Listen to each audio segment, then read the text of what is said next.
Alrighty then, guys and girls, so there's just a few more things that I want to say on this subject today, and then I'm going to shut up and continue to write my book, because I haven't been writing for a couple of weeks now, because I've been going over the previous chapters, making sure they're all shipshape, and I've been waiting for the format to flow, and it's there, and so as soon as I start to write, then it'll start revealing itself. So in relation to the last video that I made speaking about the Kingdom of God, the fact is this: we have a bicameral mind. That means we have a split brain, and we have two very different functioning facets of our brain. And when the corpus callosum is cut, which is the kind of like sometimes when we see a lead in a computer of multiple wires, well, it's the multiple wires which keep both hemispheres connected with the other. But in some forms of epilepsy, surgeons cut the corpus callosum to stop the epilepsy contaminating the whole of the brain, and it reduces the contamination. But when they do that, they discover that there are two sides of the brain which live independently, and they function perfectly normally without the other, and they have their own opinions about things. And so it's very interesting to look into that for those of you who are interested. But what that tells us, that there are distinct differences between the different hemispheres of our brain, and we are given to thinking about certain things in one side and certain things in the other. And so this is where the left brain and right brain hypothesis started to become proliferate. The left brain given to the logical and rational facets of the human being, and the right brain is the art and the music and the fantasy and the poetry and all this sort of stuff. So we go, aha. And so then when we look at the Bible and they're speaking about heaven and hell, I'm like, well, the left brain seems to me to be very much like hell.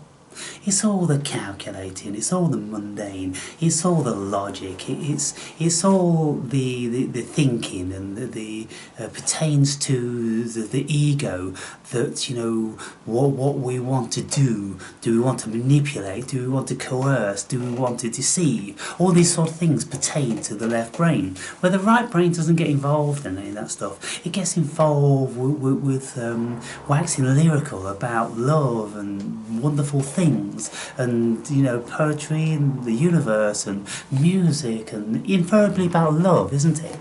And religion and all those sorts of things. And so we can go, okay, well, if I spend most of my time in the left brain, then it seems that it's quite logical to consider that I'll be mostly in hell then. And if I'm in the right brain, I'm mostly in heaven. Yeah, that's how it works. That's pretty how it works in a nutshell, guys and girls. So, well, what can we do about that? Well, what we can do about that is we can make a decision whether we want to be left brain oriented or right brain. Now, most of you, probably every single one of you that are watching this video now, you are caught in the trap. You are in the trap, ladies and gentlemen, and I've been there too. And when I was there, I kind of enjoyed it, because I was full of testosterone and I had things to prove in the world, and I ran my own businesses and I travelled a lot and I did all different sorts of stuff. It was all left brain ego-oriented. But it wasn't until I matured and I started to see other facets of what this world and life has to offer me that I started then to become more right-brained. And so what's happened is, over the past 12 years of my personal spiritual evolution, I've learnt an enormous amount about all of these facets, and now I see a great distinction between the left side of the brain and the right side of the brain, and how they relate then to biblical, what can you say, in relation to heaven and hell, ideas.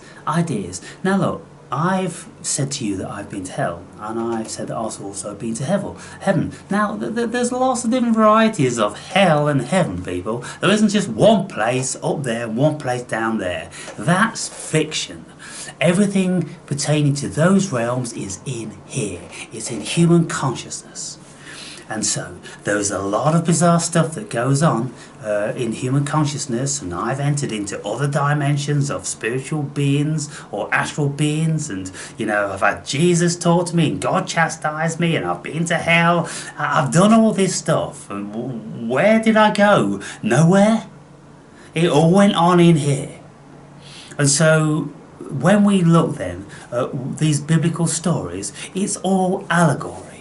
Every single bit of it, because nobody could look outside of the human mind. Everybody has a human mind, and that's the only realm that we can delve within.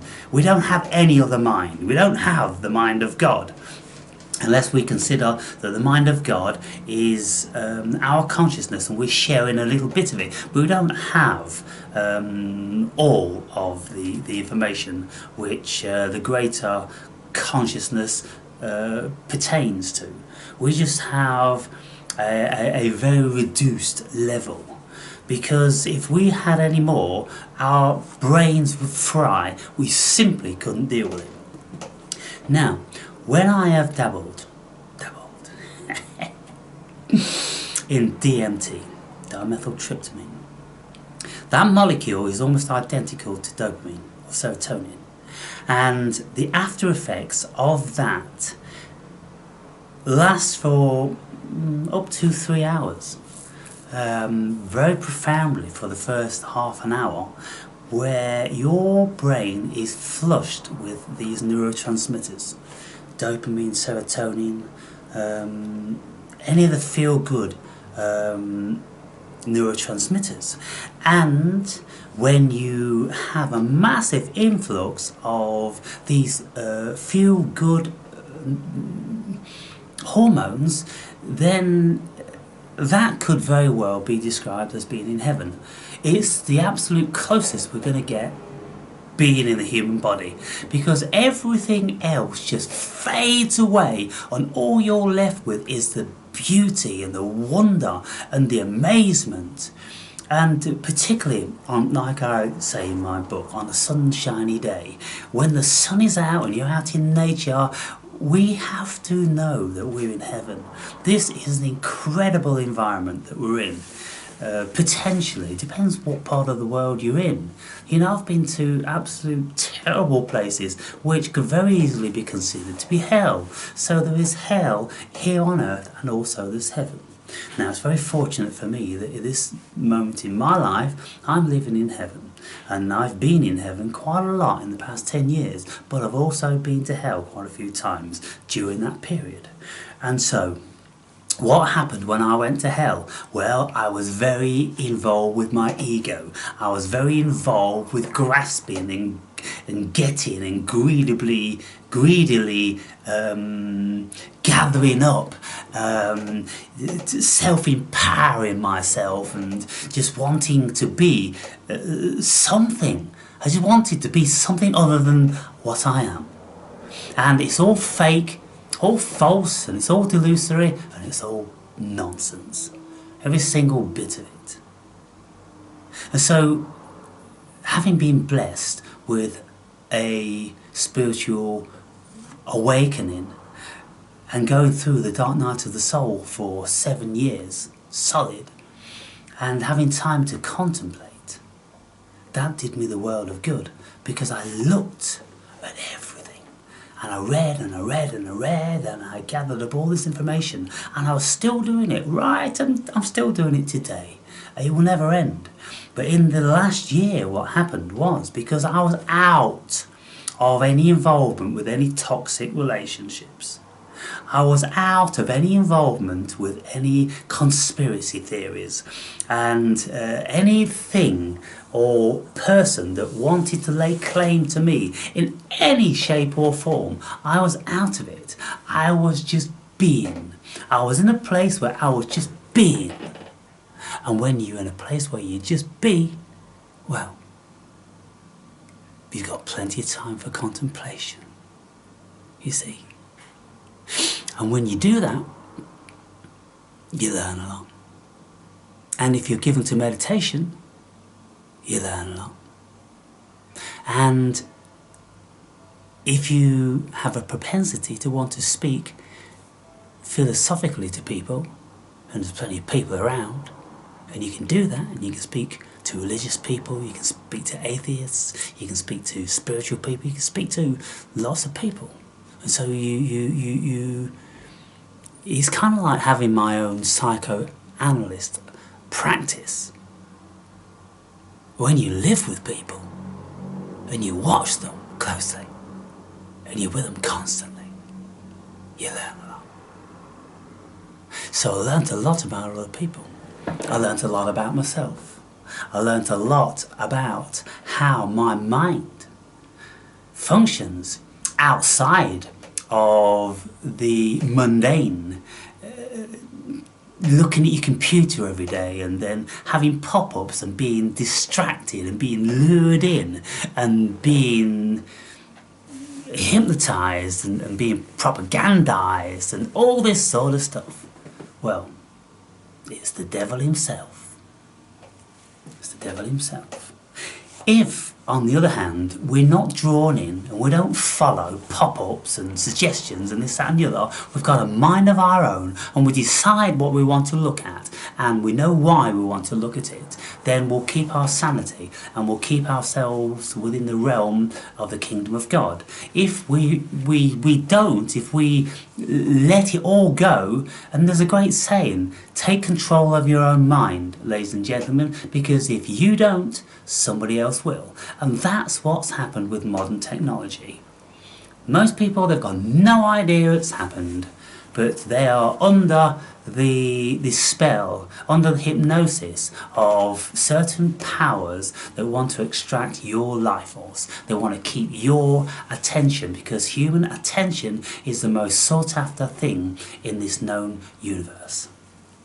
And so we have to keep it for ourselves, and we have to distribute it to select avenues where we know that it's going to be useful, it's going to be beneficial to somebody, it's going to be beneficial to ourselves. We can't have it being extracted, sucked out into the ether, into some huge Google, data crushing machine. Because if that happens, then we will just end up like ghouls. We'll end up just like lost souls in purgatory, people. And I look around now and I just see purgatory everywhere. Purgatory is the 49 days, reputedly, that souls are supposed to visit before the powers that be in the spirit realm decide where you're going to go, where you're best placed. Be it heaven or be it hell, or be it some other mundane random realm, because you haven't put the time in, you haven't evolved, you don't know nothing about nothing. And so when I was listening to people speaking about lucid dreaming, they would say that when they go lucid dreaming, they can go and visit their deceased parents or friends, and when they visit them, they are doing exactly the same as they always did in their everyday lives, because they don't know they're dead. They don't know they're in the spirit realm. They don't know that their soul hasn't elevated. It's just gone out of this realm and it's gone into exactly the same realm of hierarchy, only they're dead. That's their spirit. And, when this guy who write in the books, so William Bullman or something like that, some of you may know.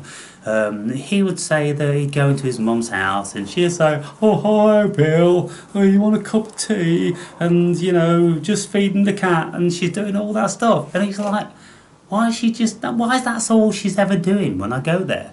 Because that's all she ever knew. Because that was her state of evolution. But if we evolve more, we go to higher levels and hierarchies, you see. And so what I've come to know, people, and why I'm writing this book and why I'm making all these videos, is because I'm telling you, whether you want to call it the kingdom of God, whether you believe in heaven and hell, or all this sort of thing, the facts of it are we suffer. Like the Buddha said, we suffer. And he looked into, why do we suffer? We suffer because we think. And when we think about things, it confuses us, it causes emotions which trigger chemicals and then put us in a certain state due to the chemicals, and all this stuff goes on. So what he discovered by eradicating all of those thoughts and not thinking about anything, that he could then enter into the abyss, the bliss, which is basically heaven, it's just another terminology. And so how religion works, it tells you, look, Buddhism tells you to just to focus on a mantra and to narrow down your thoughts into just something which is very, very, focused, and all the rest of it will fade away, and then your mind will eventually get tired of that one thing, and then it won't think of anything. And then that's the most beautiful state of the human being. That is heaven on earth. That is the kingdom of God, ladies and gentlemen.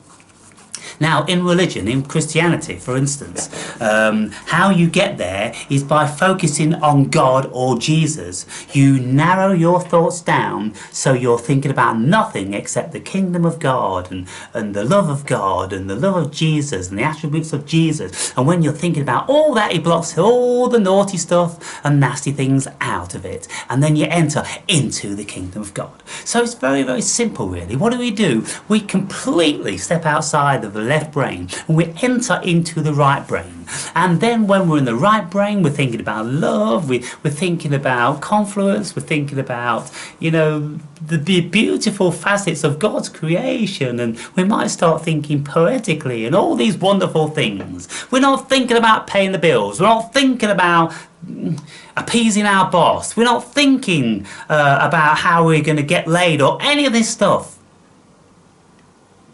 We're in the kingdom of God, guys and gals. And so it's there.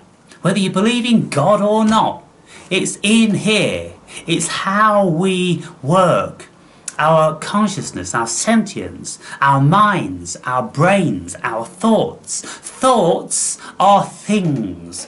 And if you think about things so much, then they will manifest into thoughts.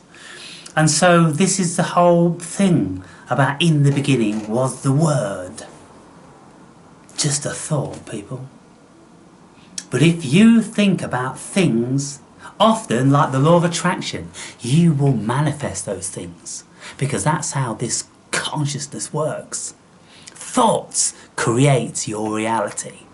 And so depending on what you're thinking on, if you're looking into a computer, doing some bullshit all day long, if you're working in a factory, if you're a sales rep and you're flying around the country and this, that and the other, you're in the left brain, you're in hell.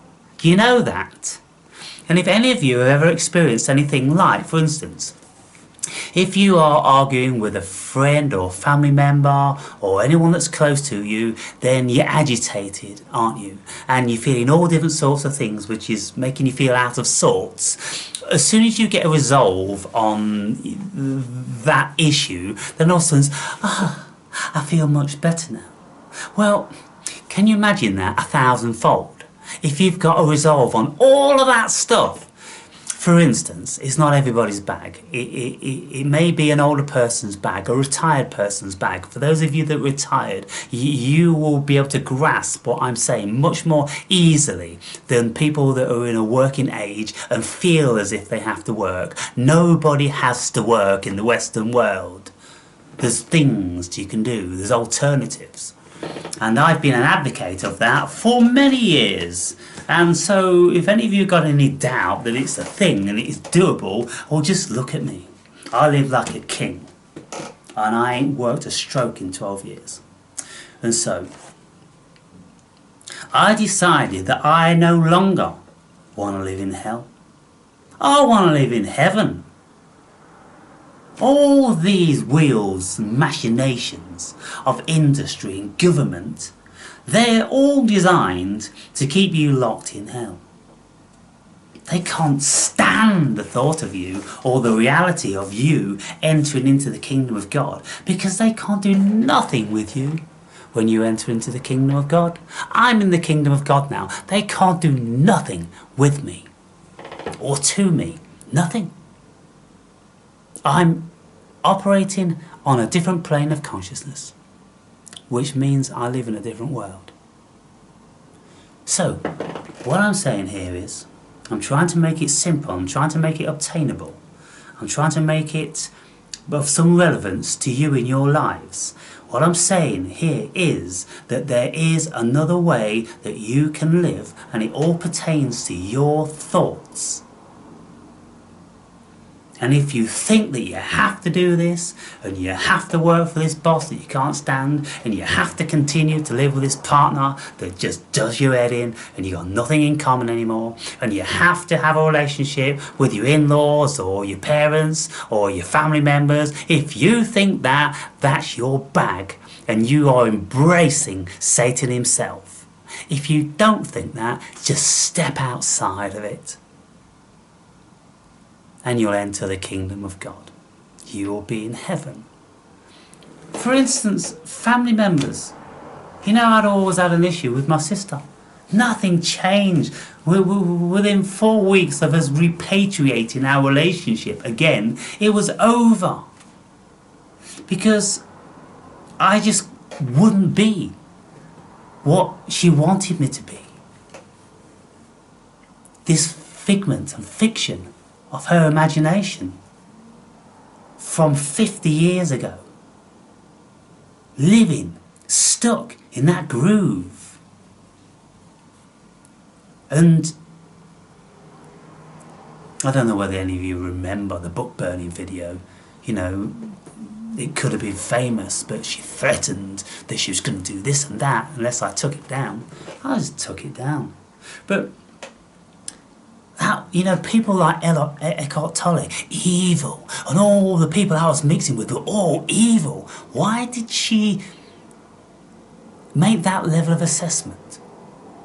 Because as far as she could see, all that stuff out there was taking me away from her, was poisoning me from the thing that she wanted me to be. See? Bizarre. And I look at her now and I go, just a drone, an automated, afflicted person. Tiny state of consciousness. And terrified by anybody with an extended state of consciousness, which they will never be able to grasp. It's terrifying to them, people. That's why when we awaken, we will lose all of our family and friends.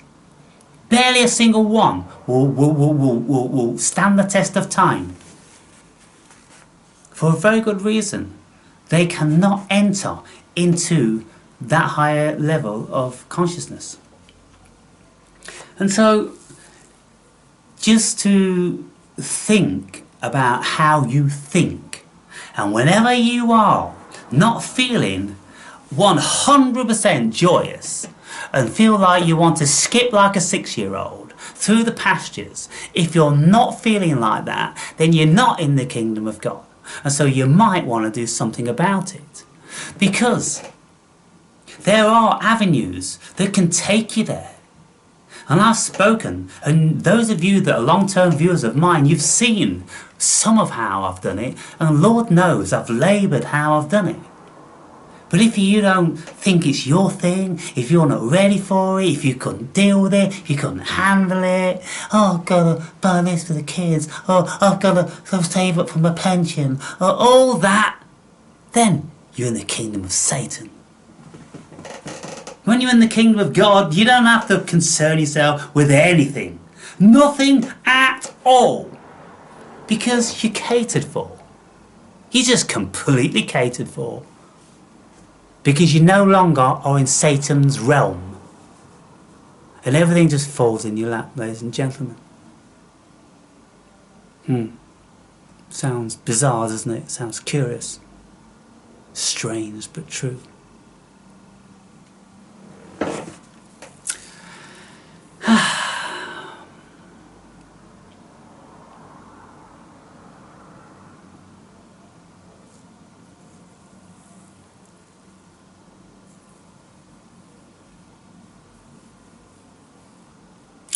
The thing is, we're all living in different worlds. We're not living in the same world. Doesn't matter what you do, you would never ever enter into my world. And I could never enter into yours. We can never ever enter into anybody else's world. And even if you think you're super close to your partner, there is still a billion things that you don't know about them. And one day, which is highly probable, you will consider that you never really knew that person at all. You was just under the illusion or a delusion that you did.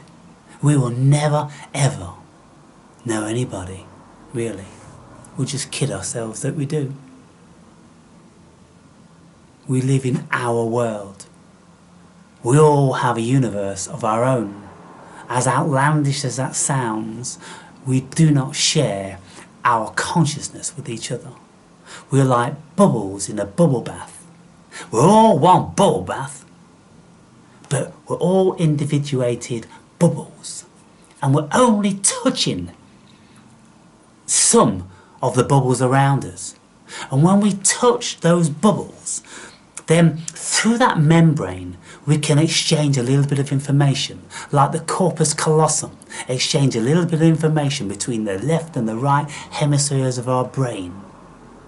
But cut that, take those bubbles away, we're completely individuated.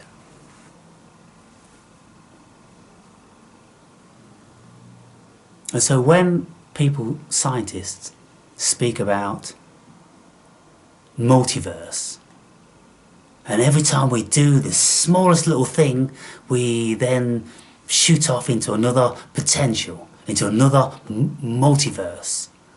And so if I walk out the house today and I turn left instead of right, I go into another universe, never to come back into this one again. You know, all that sort of stuff. Well, we all live in our own universe. And so there's gazillions of us all bounding around together, thinking under the deception of our own delusion that we're inhabiting the same universe, cosmos, dimension, state of consciousness. We're not. We're absolutely not. We're completely alone. We're just deluding ourselves that we have friends and lovers and kids and all the rest of it. Anyway, so I don't throw you all into a deep state of depression. With your reality check, continue with your fiction. But the fiction doesn't have to be suffering. It can be joy. You choose. And it all pertains to how you think.